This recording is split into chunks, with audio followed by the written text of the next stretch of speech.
பெருமானார் ஸல்லல்லாஹு அலைஹி வஸல்லம் உட்கார்ந்து இருக்கிறாங்க. ஒரு சஹாபி சௌபான் ரலியல்லாஹு அன்ஹு, சௌபான் ரலியல்லாஹு அன்ஹு பார்த்து கொண்டே இருக்கிறார்கள். பார்த்து கொண்டிருக்கிற போது பெருமானார் ஸல்லல்லாஹு அலைஹி வஸல்லம் கேட்டாங்க, மா கய்யர லவ்னு சௌபான், உங்களுடைய நிறம் என்ன மாறி போயிருக்குது, ஏன் மாறி இருக்குது என்று கேட்ட நேரத்தில் சௌபான் ரலியல்லாஹு அன்ஹு சொல்லுகிறார்கள், யா ரசூலல்லாஹ் மாபி மரதும், ஒரு நோயும் இல்ல நாயகமே, என்னுடைய இந்த நிறம் மாறி இருப்பதற்கு நோய் காரணம் இல்ல நாயகமே.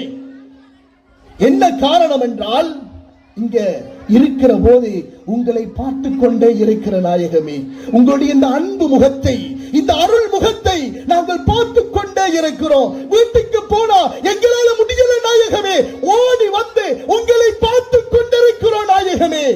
ஆனா அன்னக துர்ஃபஇலா இல்லியீன் சொன்னார்கள், நீங்க நாளை மறுமையில சொர்க்கத்தில இல்லியின்ல உயர்ந்த அந்தஸ்தில் இருப்பீர்கள் நாயகமே.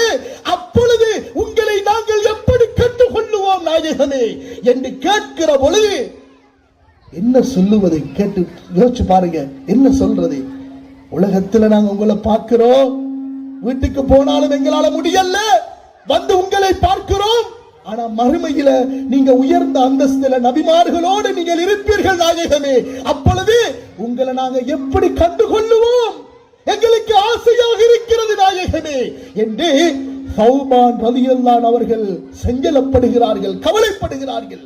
பெருமானார் ஸல்லல்லாஹு அலைஹி வஸல்லம் அன்னவர்கள் அமைதியாக இருக்கிறார், ஒன்றும் சொல்லல, அமைதியாக இருக்கிறார்கள் கொஞ்ச நேரம். அப்பொழுது அல்லாஹ் ஜல்ல ஷானஹு வ தஆலா குர்ஆன் ஆயத்தை இறக்குகிறான்.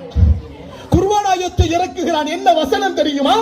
வமன் யுதிஇல்லாஹ வர் ரசூல ஃபஉலாயிக மஅல்லதீன அன்அம அல்லாஹு அலைஹிம் மினன் நபிய்யீன வஸ்ஸித்தீகீன வஸ்ஸுஹதாஇ வஸ்ஸாலிஹீன்.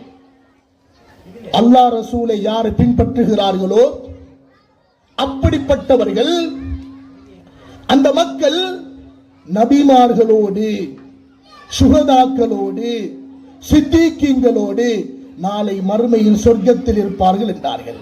அல் மர்உ மஅ மன் அஹப்ப, உலகத்தில் யார் யாரை நேசிக்கிறார்களோ அவர்களோடு சொர்க்கத்தில் இருப்பார்கள். இப்ப யோசிச்சு பாருங்க, நாயகத்தை நாங்கள் நேசிக்குகிற போது உலகத்திலும் அவர்களை போன்று நமது வாழ்க்கை மாறுகிறது. அது மட்டுமல்ல, நாளை மறுமையிலே பெருமானார் ஸல்லல்லாஹு அலைஹி வஸல்லம் அவர்கள் சொர்க்கத்தில் இருப்பார்கள் என்பதில் சந்தேகம் இருக்குதா? யாருக்காவது வர முடியுமா? அப்ப அவர்களை நேசிக்கிற போது நமக்கும் அந்த பாக்கியம் தானே கிடைக்கும்.